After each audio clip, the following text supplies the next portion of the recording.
पाटलिपुत्र में अब तक आपने देखा, बिहार की सियासत में एक नया सितारा उभरा था, लालू प्रसाद यादव। लालू सरकार चलाने का एक नया तरीका लेकर आए, गरीबों पिछड़ों के मसीहा बने।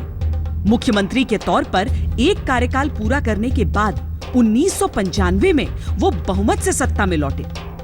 लेकिन बढ़ती लोकप्रियता के बीच लालू यादव की सियासत का सबसे बड़ा स्पीड ब्रेकर खड़ा हो गया। उनका नाम 1000 करोड़ के चारा घोटाले में आ गया। विरोधी उनके इस्तीफे पर अड़ गए। अब आगे। चारा घोटाला एक ऐसा घोटाला था जिसमें फर्जी बिलों पर करोड़ों की हेराफेरी हुई।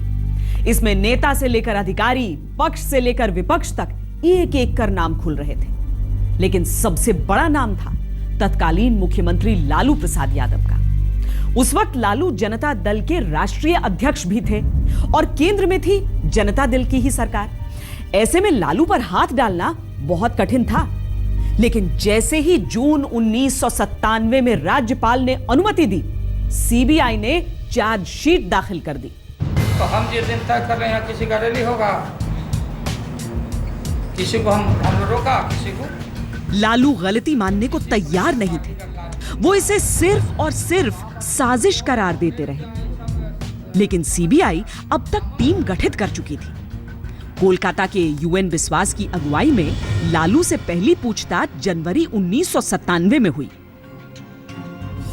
लगभग 6 घंटे और 400 सवालों के बीच लालू ने इस घोटाले को सामंती साजिश घोषित करने की कोशिश की। लेकिन यूएन विश्वास एक निडर अफसर थे। उनके सामने घोटाले के जो आंकड़े थे वो एक अलग कहानी कह रहे थे। इनके बल पर सरकार चल रही थी तो अपना प्रयास करते ही थे। मतलब देवेगौड़ा जी के यहाँ भी प्रयास किए थे, गुजराल जी के यहाँ भी प्रयास किए थे कि, और उसमें पता नहीं कितना राहत इनको मिला नहीं मिला, लेकिन इनके तरफ से तो प्रयास था ही। लालू के समय में सीबीआई की जो भूमिका थी, निश्चित रूप से उस समय ये बहस उठी थी और ये सवाल भी उठा था कि सीबीआई कहीं न कहीं उस पर एक दबाव डाला जा रहा है कि लालू को चारा घोटाले के मामले में राहत दी जाए। ये बात तब आई थी। अब तो केंद्र में नए प्रधानमंत्री इंद्र कुमार गुजराल थे, जिनको बिहार से लालू ने खुद राज्यसभा सदस्य बनवाया था। लालू ने केंद्र में गुजराल सरकार पर दबाव बनाने की खूब कोशिश की, लेकिन सीबीआई की जांच अदालत की निगरानी में चल रही थी। राजनीतिक तौर पर इसे प्रभावित करने की गुंजाइश नहीं बन पा रही थी। उल्टे पार्टी के अंदर ये मांग उठने लगी कि लालू जनता दल अध्यक्ष पद से इस्तीफा दे दें। लाख कोशिशें की गईं, लेकिन लालू नहीं माने। लालू के अड़े रहने से तंग आकर पार्टी नेताओं ने संगठनात्मक चुनाव की तारीख तय कर दी, 3 जुलाई 1997। देश में उद्योग, धंधे, बाजार। अब तक लालू के मददगार रहे शरद यादव ने लालू के खिलाफ अध्यक्ष पद का चुनाव लड़ने का ऐलान कर दिया। जब किसी भी तरह से बात बनती नहीं दिखी तो लालू ने अपने वफादारों के साथ चुनाव का बहिष्कार कर दिया। शरद यादव अध्यक्ष बन गए। वो लड़ाई था मेन रूप से जो है वो चल रहा था, अध्यक्ष पद को लेकर के चल रहा था। तो एक बार तो जॉर्ज फर्नांडिस के साथ में हुआ, तो जॉर्ज फर्नांडिस अध्यक्ष थे तो उनको हटा करके शरद यादव को बनाने का प्रयास किया गया।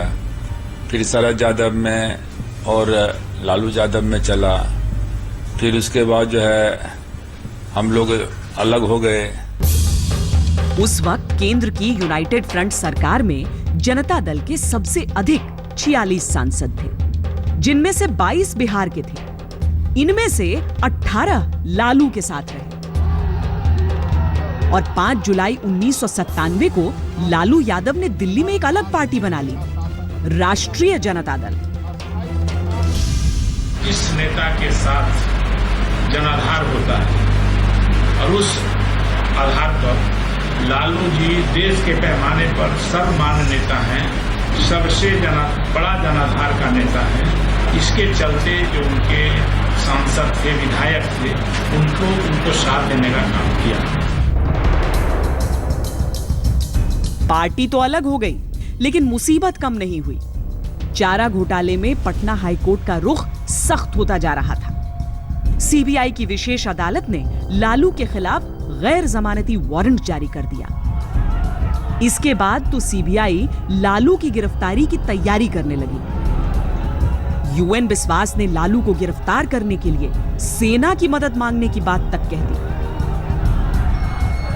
लालू नहीं चाहते थे कि ऐसी स्थिति में जेल जाएं कि बिहार की कमान किसी और के हाथों में चली जाए। लालू जी के जेल जाने के बाद पार्टी छिन्न-भिन्न हो जाती, सरकार चली जाती और एक मान्य सर्वमान्य नेता के रूप में लालू जी ही थे, इससे कोई दूसरा विकल्प नहीं था। इसलिए लालू प्रसाद यादव जी की चिंता इस बात के लिए थी कि पार्टी खत्म हो जाएगी। चारों तरफ से खुद को घिरता हुआ देखकर लालू ने 25 जुलाई को विधायक दल की आपात बैठक बुला ली। इस बैठक में लालू ने चारा घोटाले में खुद को गलत तरीके से फंसाए जाने की बात कही, सहानुभूति बटोरने की कोशिश की और हाथों हाथ एक ऐसा दांव खेल दिया जिसका अंदाजा किसी को भी नहीं था। लालू ने तय कर लिया था कि अब तक उनका घर संभाल रही उनकी पत्नी राबड़ी देवी अब बिहार संभालेंगी। मैं राज की सेवा करूंगी। जी हाँ, सेवा करेंगे। राज की सेवा करने का मौका मिला है।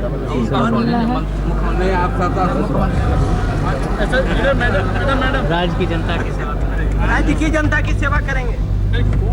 मिला है सामाजिक न्याय को कहां तक आप आगे बढ़ाएंगे? आप काम करेंगे जो आपके पतिदेव कर रहे थे, उस काम को आगे बढ़ाएंगे। सोशल जस्टिस का, हाँ, ये आगे बढ़ाएंगे। सेक्युलरिज्म, रोटी कपड़ा और मकान, महिलाओं का, हाँ, वुमेन का, महिलाओं के मत बोली। जब वो जेल गए और जब उनको सत्ता छोड़नी पड़ी तो उन्होंने अपनी धर्मपत्नी को, जो गृहिणी थी, कुल मिलाकर एक हाउसवाइफ थी, उन पर यकीन किया और उनको लगा कि सत्ता अपने परिवार के आसपास रखनी चाहिए। दरअसल लालू से पहले कई राजनेता मुश्किल के वक्त में अपने परिवार वालों पर ही सबसे अधिक भरोसा करते रहे हैं। हालांकि उस वक्त लालू के कई विश्वस्त नेता ऐसे थे जो मन ही मन उनकी कुर्सी संभालने का ख्वाब देख रहे थे। पर राबड़ी देवी के सीन में आने से कहानी ही बदल गई।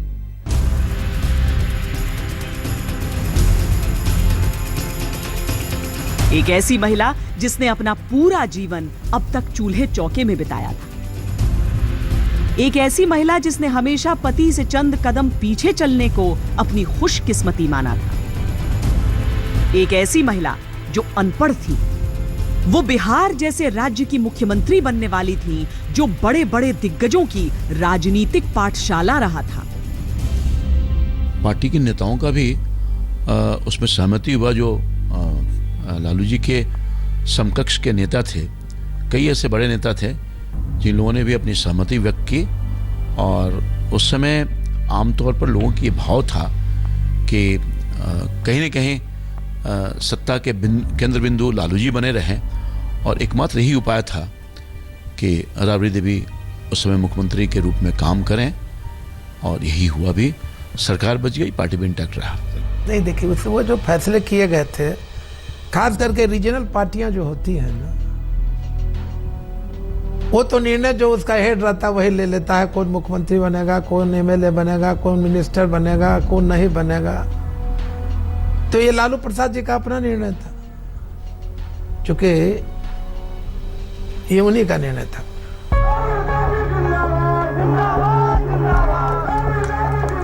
राबड़ी देवी को विधायक दल का नेता चुनवाने के बाद आखिरकार राजभवन जाकर लालू यादव ने सीएम पद से इस्तीफा दे दिया। आनन फानन में उसी शाम राबड़ी देवी को बिहार की मुख्यमंत्री के तौर पर शपथ भी दिलवा दी गई। 29 जुलाई की रात बेहद नाटकीय थी। दिन में पटना हाईकोर्ट ने लालू की अग्रिम जमानत याचिका खारिज कर दी। लालू हथकड़ी में नहीं ले जाए जाना चाहते थे, लिहाजा घोषणा कर दी कि वो आत्मसमर्पण करेंगे। फिर भी सीएम आवास 1 अणे मार्ग को सुरक्षा बलों ने घेरे में ले रखा था और भोर तक ये खबरें आने लगी कि यूएन बिस्वास ने लालू की गिरफ्तारी के लिए सेना बुला ली है। गिरफ्तारी के डर के बीच वो रात जैसे तैसे कटी। 30 जुलाई को सवेरे 10 बजे लालू आत्मसमर्पण करने सीबीआई कोर्ट पहुंचे। किसानों, मजदूरों, गरीबों, गुरबा के बीच में एक भयंकर आक्रोश था और इसके चलते वो जब वो सरेंडर कर रहे थे तो उसका लोगों ने प्रतिकार किया था।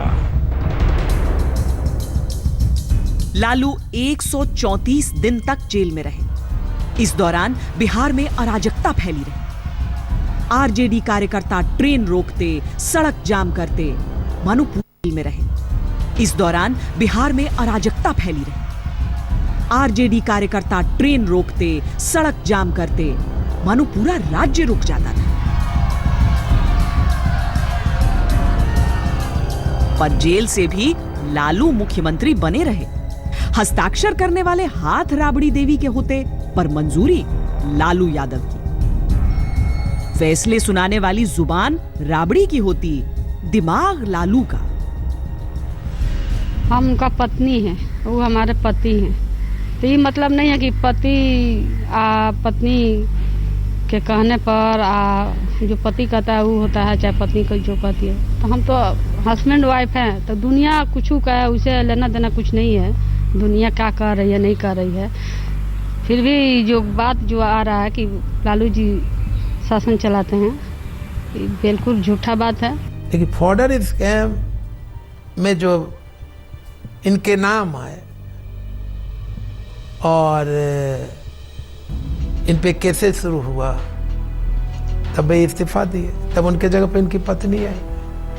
लेकिन पूरा 15 साल करना धरना सब लालू प्रसाद ही करते थे। राबड़ी देवी जी दिखावा के थे। इस बीच केंद्र में पार्टी के तौर पर आरजेडी यूनाइटेड फ्रंट सरकार का हिस्सा नहीं थी। फिर भी आरजेडी के मंत्री कैबिनेट में कायम रहे। यह स्थिति तब तक बनी रही जब तक 28 नवंबर 1997 को कांग्रेस ने गुजराल सरकार से समर्थन खींच नहीं लिया।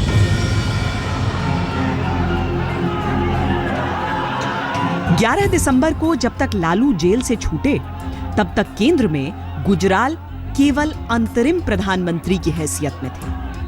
अगले लोकसभा चुनावों की तैयारियां चल रही थी। लालू बिहार की राजनीति से अब केंद्र की ओर जाने की कोशिश में जुट गए।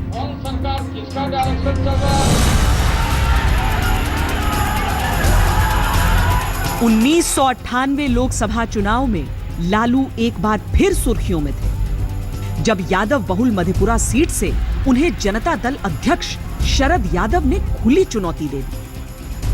पूरे देश की नजर दो दिग्गजों की इस टक्कर पर रही। मधेपुरा में बाजी लालू यादव ने मारी, लेकिन उनकी पार्टी की सीटें घटकर 17 रह गईं।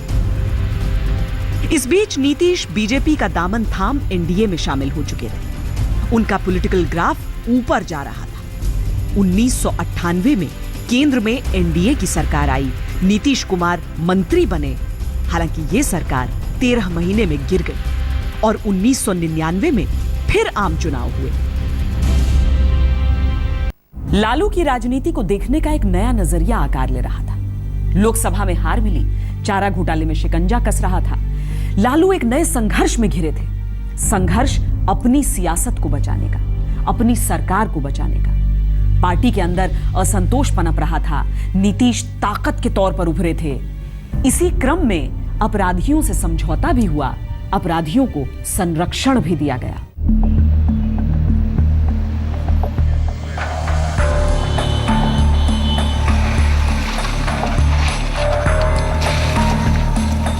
यूं तो लालू के पहले कार्यकाल में ही अपहरण, हत्याएं, लूटपाट की खबरें आनी शुरू हो गई थी। लेकिन प्रशासनिक बेबसी अब और बढ़ती जा रही थी। अपहरण उद्योग की शक्ल लेने लगा था। खबरें तो यहां तक आती थीं कि फिरौती की रकम को पुलिस से राजनेताओं तक के बीच बांटा जाता था। लालू के शासन के दौरान कुल 17,000 अपहरण हुए। 24,000 डकैतियां हुई, 24,699 लूट की वारदातें हुई। बिहार को जो लोग बिहार को बोलता है कि फिसंडी राज है, बिहार के कीटाणु को नहीं समझा कि किस कीटाणु ने बिहार को, कौन सा वो कारण थे या कौन सा बिहार हमको मिला था सजा के, जिसको लालू और राबड़ी देवी की सरकार ने बैक किया है। 90 तक तो ठीक रहा 5 वर्ष, उसके बाद धीरे धीरे इनकी स्थिति इतनी बुरी हो गई इनके कारण प्रदेश का कि लोग माँ बने बाजार नहीं निकलते थे, बच्चे स्कूल नहीं जाते थे। आप घर से निकली हैं, घर पुनः वापस लौटिएगा कि नहीं इसकी कोई गारंटी नहीं थी। पूरी तरफ विधि व्यवस्था खराब, लोग अब पलायन होने लगा, लोग अपने को महसूस करने लगे कि भाई हम सुरक्षित नहीं हैं, चाहे किसी जाति या धर्म के हों, इंक्लूडिंग यादव।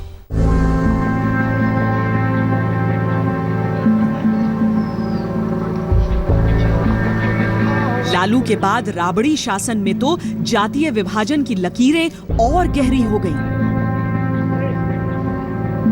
कई बड़े नरसंहार हुए, 200 से अधिक लोगों ने अपनी जान गंवाई। राज्य में निजी सेनाओं का तांडव मच गया।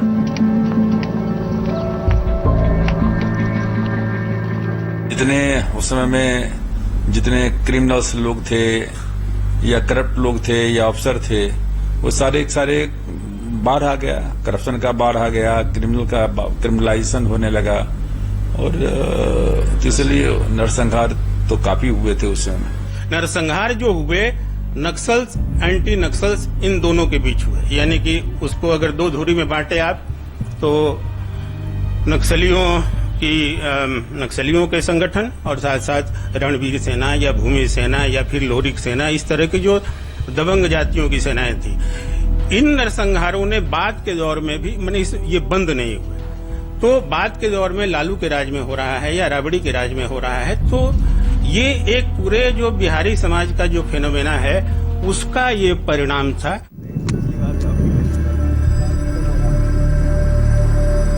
इस बीच अगस्त 1998 में सीबीआई ने अब लालू के खिलाफ आय से अधिक संपत्ति का मामला भी दर्ज कर लिया।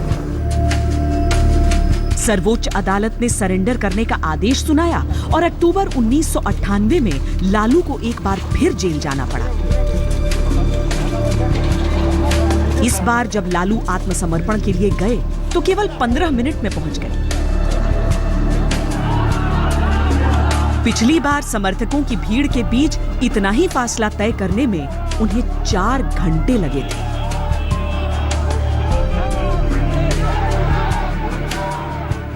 कि अगर सचमुच में यादव आपके साथ है या था 95 के बाद, आप हारे लालू प्रसाद जी, आपकी पत्नी हारी, आपकी बेटी हारी। जब आपके प्रति यादवों ने वोट नहीं दिया, क्योंकि लालू प्रसाद जी कहां से लड़ रहे, यही 31 पार्टी पुत्रा जहां 5 लाख यादव है, तो इससे बड़ा प्रमाण नहीं ना मिलेगा कि आज के तिथि में इनके साथ जनता नहीं है। इस दफा लालू 70 दिनों तक जेल में रहे। हालांकि ये कहने के लिए जेल थी। पहली बार तो राबड़ी सरकार ने यह निश्चित किया कि लालू जेल के नाम पर बिहार मिलिट्री पुलिस के गेस्ट हाउस में रहें। बाद में जब सुप्रीम कोर्ट ने आपत्ति की तो उन्हें बेऊर जेल जाना पड़ा। हालांकि वहां भी उनके लिए वीवीआईपी व्यवस्था कायम रही।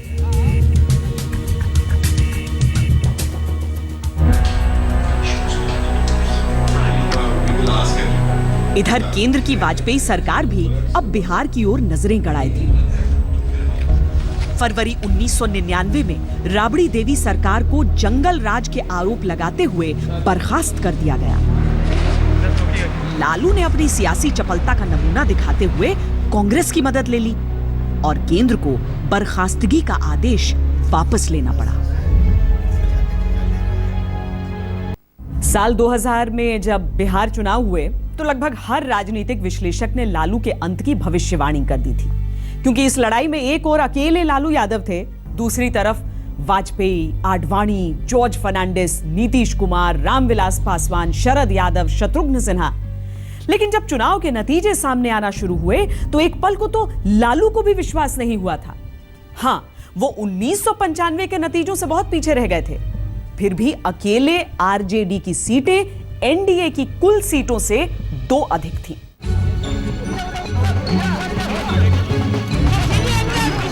एनडीए को 122 सीटें मिली थी।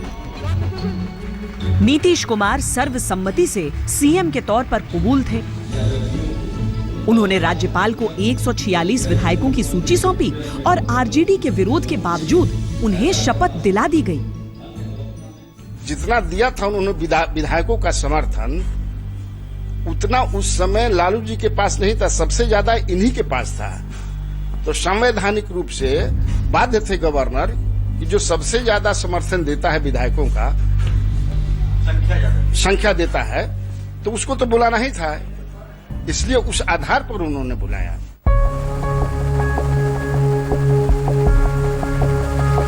लेकिन ये ड्रामे का अंत नहीं था। लालू यादव दिल्ली गए, सांप्रदायिक ताकतों को सत्ता से दूर रखने की खातिर कांग्रेस का समर्थन हासिल किया। हालांकि कांग्रेस की बिहार इकाई में लालू कबूल नहीं थे, लेकिन विश्वास मत की तारीख तक लालू ने कांग्रेसी विधायकों को पटना के एक लग्जरी होटल में नजरबंद रखा। छोटी पार्टियां, इंडिपेंडेंट एमएलए, सबको रिझाने की होड़ सी मच गई। मुख्यमंत्री राबड़ी देवी होगी और कौन होगा? हम लोग छिपा के बात करते हैं। मुख्यमंत्री का वैकेंसी कहाँ है? राबड़ी देवी के लाइसेंस एक्सपायर हो रहा है, रिन्यूअल होगा। आखिरकार विश्वास मत से पहले ही नीतीश को अपनी कमजोरी का एहसास हो गया। उन्होंने केवल 7 दिनों में कुर्सी छोड़ दी। राज्यपाल को राबड़ी देवी को सरकार बनाने का न्योता देना पड़ा। आरजेडी को लेफ्ट पार्टियों का साथ मिला और कांग्रेस का बाहरी समर्थन। राबड़ी देवी दूसरी बार बिहार की मुख्यमंत्री बन गई। रूरल मेंटेलिटी वाले स्टेट में गांव और रिमोट गांव से आने वाला आदमी, गाय भैंस बकरी चराने वाला, उपवास रहने वाला आदमी, वो आदमी हम लोग को अभी भी हम लोग को आश्चर्य होता है कि भाई हम कैसे यहाँ पहुंच गए। राबड़ी देवी के मुख्यमंत्री बनने के चंद हफ्तों के भीतर सीबीआई ने एक और चार्जशीट दाखिल की, जिसमें आय से अधिक संपत्ति के मामले में राबड़ी और लालू यादव दोनों का नाम शामिल किया गया। लालू को तीसरी दफा जेल जाना पड़ा। राबड़ी को बेल मिल गई और उनकी सरकार कायम रही। को अगर अपमानित करोगे तो हम बोलेंगे अपमानित। आप कंपेल नहीं कर सकते। तो राबड़ी देवी ने सब कुछ बता दिया कि भाई जो भी है हमने तो दे दिया है, उसके अलावा तुमने क्या लाया? जेवर के बारे में पूछा, शादी के टाइम में जेवर हमें सारा दिया हुआ है हमारा। गाय कितना दूध, कहाँ से दाना तो कहाँ से खरीद, हम सब आता है, हमारा दुकान से खरीद के आता है। कोनो रोड पर फेंका लेके हम उठा के ले आके खिला देते हैं। और जो उनका समझ में नहीं आया हम कहें हम लिख के दे देंगे, आप लिख के दीजिए, हम लिख के देंगे। इस बीच बिहार में राज्य बंटवारे की मांग जोर पकड़ने लगी। वाजपेयी सरकार ने अपने घोषणा पत्र में छोटे राज्य बनाने की बात कही थी। इससे उत्साहित होकर झारखंड मुक्ति मोर्चा ने अपना आंदोलन तेज कर दिया। इधर बीजेपी के अंदर भी वनांचल राज्य की मांग जोर शोर से उठने लगी थी, लेकिन लालू यादव बंटवारे के विरोध में मजबूती से खड़े हुए। बिहार विधानसभा में इसके खिलाफ प्रस्ताव तक पास कराने की कोशिश की। कोई भी व्यक्ति इतिहास का अंतिम व्यक्ति नहीं होता। लालू प्रसाद ने बिहार का भूगोल बदल दिया, बिहार की चौहद्दी बदल दी, बिहार प्रदेश का बंटवारा कर दिया। आज स्पेशल राज्य की दर्जा मांग कर रहे हैं लालू प्रसाद। अरे भाई, इसके लिए दोषी तो तुम हो। पूरे देश में जितनी खनिज संपदा है, iron ore, copper ore, bauxite, graphite, limestone, mica, science में यूरेनियम, कहते थे कि हमारे लाद पे बटेगा। लालू प्रसाद यही कहा करते थे। लेकिन केंद्र सरकार ने बिहार मध्य प्रदेश और उत्तर प्रदेश का बंटवारा कर झारखंड, छत्तीसगढ़ और उत्तरांचल बनाने का ऐलान कर दिया। 15 नवंबर 2000 को बिहार से अलग झारखंड राज्य का जन्म हो गया।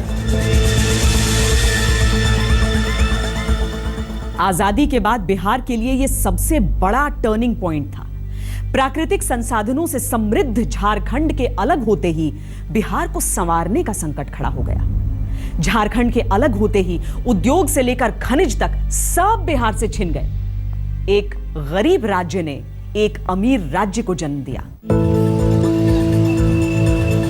बिहार में सुरक्षा से आजिज आ चुके कई कारोबारियों ने भी झारखंड में दुकान लगाना बेहतर समझा। इस विभाजन के बाद लोकसभा की 54 में से 14 सीटें झारखंड के पास चली गईं और विधानसभा की 324 में से 81 सीटें भी। बिहार के पास अब रह गईं लोकसभा की 40 और विधानसभा की 243 सीटें। कुछ ने इस वक्त पर झारखंड को अलग करने के फैसले को एनडीए के सियासी दांव के तौर पर भी देखा। अगर वाकई ऐसा था तो यह दांव उल्टा पड़ा। 2004 में जब संसदीय चुनाव हुए तो आरजेडी ने वापसी कर ली। बिहार की 40 सीटों में आरजेडी ने 22 जीती तो एनडीए के खाते में आए केवल 11। देखिए, भारतीय जनता पार्टी के लिए तो बल्ले बल्ले, क्योंकि उनकी सरकार बनी। कभी उन्होंने सपना भी नहीं देखा रहा होगा कि आदिवासी पहचान के आधार पर बनने वाले राज्य में बीजेपी राज करेगी। लेकिन जो झारखंडी पार्टियां थीं वो आपस में इतनी विभाजित थीं और एक श्रेय भी गया कि एनडीए सरकार ने पहल करके झारखंड बनवाया है। आम चुनावों में किसी भी पार्टी को स्पष्ट बहुमत नहीं मिला। एनडीए 169 सीटों पर सिमट गई। कांग्रेस सबसे बड़ी पार्टी के तौर पर उभरी। सरकार बनाने के लिए यूपीए का गठन हुआ।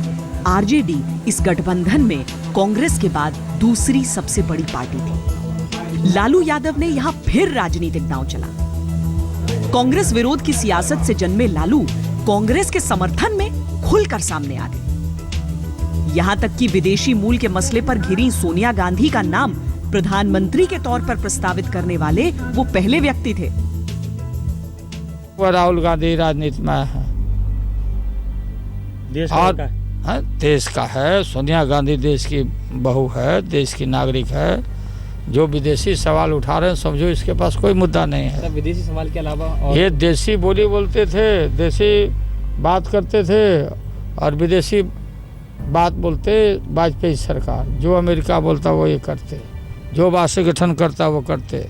स्वदेशी रास्ता छोड़ा, विदेशी बात, जो विदेशी बात मूल बात बोलता सोनिया गांधी को डेमोलाइज करने के लिए, ये विदेशी सब है ये लोग। वो देश की बहू है, 50 बार मैं बोल चुका हूँ। लालू रेल मंत्री बने और ऐसा कार्यकाल निभाया कि देश विदेश में उनके मॉडल की चर्चा शुरू हो गई। लालू लोक लुभावन फैसले लेते। बार बार उन्होंने यह दावा किया कि रेलवे को उन्होंने मुनाफे में पहुंचाया। हालांकि इस पर कई सवाल उठे। लालू की उपलब्धि एक केस स्टडी के तौर पर आईआईएम में शामिल की गई। विदेशी यूनिवर्सिटीज उन्हें लेक्चर के लिए बुलाने लगी। ये तो आंकड़ों से ही मतलब लोगों की आप विचार लेंगे, या जो आंकड़े हैं कहते हैं कि उस समय बहुत ही बढ़िया काम किया था उन्होंने। विदेशों में उन्होंने डंका बजा दिया था। सब कह रहे हैं कि हमने गजब का काम किया है, करोड़ों का मुनाफा हर एक शाम दिया है, फल सालों में अब देगा, पौधा जो लगाया है, सेवा का समर्पण का हमने फर्ज निभाया है। एवरीबडी इज एप्रिशिएटिंग कि I have done A ट्रेमेंडस work. Each and every year I have earned crores and crores every day, and they are saying, Lalu Yadav has planted a fruit tree, and every year it is duty of mine to grow fruit tree.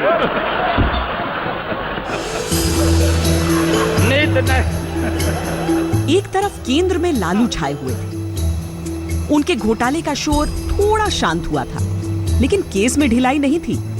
दूसरी तरफ 2005 में बिहार एक बार फिर विधानसभा चुनाव के लिए तैयार था। एक तो पिछली बार के गलत पूर्वानुमान और दूसरा केंद्र में सत्ता से बेदखल होने के बाद एनडीए गठबंधन का आत्मविश्वास डिगा हुआ था। लालू जोश से भरपूर थे।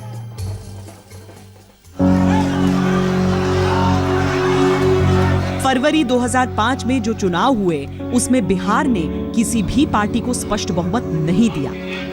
एनडीए 92 सीटों के साथ सबसे आगे जरूर थी, लेकिन नीतीश ने दावा पेश करने से इनकार कर दिया। हमारा भी स्पष्ट बहुमत नहीं था, आरजेडी को बहुमत नहीं मिला था और रामविलास पासवान एक अलग तरह की राजनीति के संचालन में लगे हुए थे जो एकदम अव्यवहारिक थी और उनके विधायकों के बगैर स्पष्ट बहुमत हम लोगों का होता नजर नहीं आ रहा था। लिहाजा बगैर किसी दल बदल को बढ़ावा देने, बगैर किसी तोड़फोड़ को उकसाने के बजाय श्री नीतीश कुमार जी ने बेहतर समझा कि हमें जनता के बीच में जाना चाहिए। बिहार में राष्ट्रपति शासन लगा दिया गया। 9 महीने बाद जब नवंबर 2005 में दोबारा चुनाव हुए तो नीतीश की अगुवाई में एनडीए को स्पष्ट बहुमत मिल गया। बीजेपी जेडीयू को 143 सीटें मिली, आरजेडी 54 सीटों पर सिमट आई। लालू यादव हमेशा कहते थे कि जब तक रहेगा समोसे में आलू तब तक रहेगा बिहार में लालू। लेकिन 15 सालों तक सत्ता पर काबिज रहने के बाद लालू राबड़ी राज का अंत हो गया। नीतीश कुमार ने मुख्यमंत्री बनते ही अपने मंत्रियों और अधिकारियों की बैठक बुलाई। इस बैठक में उन्होंने साफ कहा कि अपराध को राजनीतिक संरक्षण देने के दौर को खत्म करना होगा। पुलिस अधिकारियों को स्पष्ट संदेश दिया गया कि अपराध और अपराधियों के लिए एक ही नीति होनी चाहिए, जीरो टॉलरेंस। नीतीश भरसक जतन कर रहे थे कि कानून तोड़ने वालों के साथ सख्ती हो, चाहे वो कितना ही रसूखदार व्यक्ति क्यों न हो। उनके पहले ही कार्यकाल में 70,000 के करीब मामलों में दोष सिद्ध करने में सफलता मिली। उसमें बड़ा प्रोविजन ये था कि ये एसएचओ को, जो पुलिस अधिकारी है, पुलिस निरीक्षक है, उसके लिए ये आदेश थे कि जो गवाह है कोर्ट में जाए और गवाही दे। जेडीयू के भी 1-2 अपराधी किस्म के विधायकों को भी सजा हुई। अपराध का एक सवाल जो है वो इस पर बहस भी होती रही नीतीश कुमार की सरकार के समय भी कि साहब क्या विकास है, अपराध भी हो रहे हैं। अपराध पहले के मुकाबले भले कम हो रहे थे, लेकिन अपराध तो हो ही रहे थे। तो याद होगा आपको कि नीतीश कुमार ने एक बात भी कही थी कि अपराध भी होगा, विकास भी होगा। अपराध पर तवज्जो न दें, बल्कि विकास पर तवज्जो दिया जाए। तो अपराध कम होने से विकास जरूर होता है, लेकिन विकास के लिए अलग मानक भी तय करने होते हैं, और वो शायद पिछली सरकार ने किया। बिहार में बाहुबलियों पर भी वज्र टूटा। भागलपुर दंगों के दोषी लालू यादव के खासम खास कामेश्वर यादव को जेल में डाला गया। सीवान में कोहराम मचाने वाले लालू के एक और करीबी मोहम्मद शहाबुद्दीन को सजा हुई। पप्पू यादव जेल गए। नीतीश के राजनीतिक दोस्त रहे आनंद मोहन सलाखों के पीछे गए। मोकामा माफिया के सरगना सूरज भान को जेल हुई। वैशाली के मुन्ना शुक्ला भी जेल गए। नीतीश कुमार ने जो विरोधी खेमे के बाहुबली थे उनके खिलाफ कार्रवाई की, इसमें कोई दो राय नहीं है। लेकिन यह भी सच है कि जो और सारे दूसरे दलों से जुड़े हुए बाहुबली थे वो घूमते भी रहे।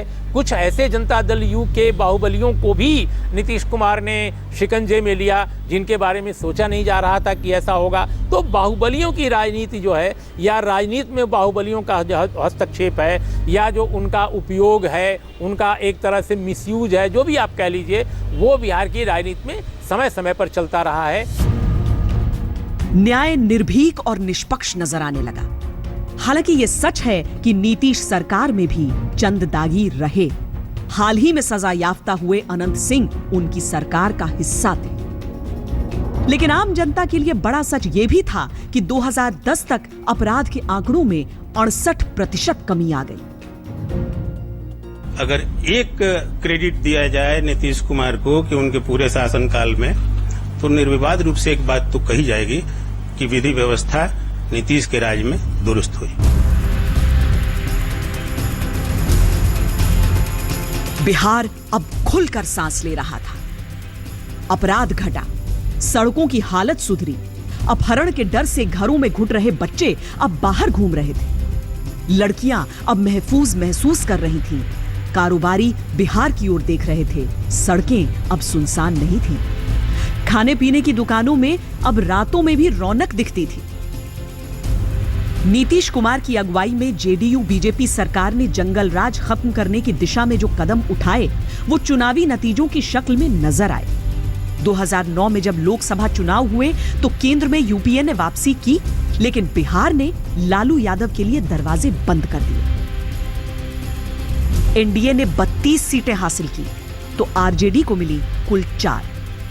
और 2010 में जब विधानसभा चुनाव हुए तो जनता ने नीतीश कुमार को 206 सीटों के साथ छप्पर फाड़ बहुमत दे दिया। नीतीश कुमार के नेतृत्व में एनडीए यानी बीजेपी और जेडीयू का जब शासन आता है और जब एक प्रचंड बहुमत उनको मिलता है, काफ़ी अच्छी स्थिति आती है, तो लालू के लिए बहुत बड़ा झटका था। और लालू प्रसाद ने जो गलतियां की, जो खासकर सरकार के स्तर पर, पार्टी के स्तर पर, जो उन्होंने एक टीम वर्क नहीं किया, टीम बिल्ड नहीं की, उसका उनको परिणाम झेलना पड़ा। और बहुत हद तक अगर माना जाए तो गवर्नेंस के लेवल पर लोग जो थे वो भी उनसे दुखी हुए थे, तो उसका फायदा नीतीश कुमार को मिला। ये विश्वास सिर्फ एक आबादी का एहसास नहीं था, ये बदलाव आंकड़ों में दिख रहा था। 2004-05 में जो विकास दर 2.6% थी, वो 2013 तक 14% पार कर गई। शिक्षा, साक्षरता, कृषि, इंफ्रास्ट्रक्चर, सबकी तस्वीर बदल गई। राज्य में विकास और सुशासन का संयुक्त श्रेय जेडीयू और बीजेपी का था, पर नीतीश मुख्यमंत्री होने के नाते इसका चेहरा थे। बिहार की जनता संतुष्ट थी। हर क्षेत्र में काम ने रफ्तार पकड़ रखी थी। बिहार को शायद खुद अपनी तकदीर पर नाज होने लगा था।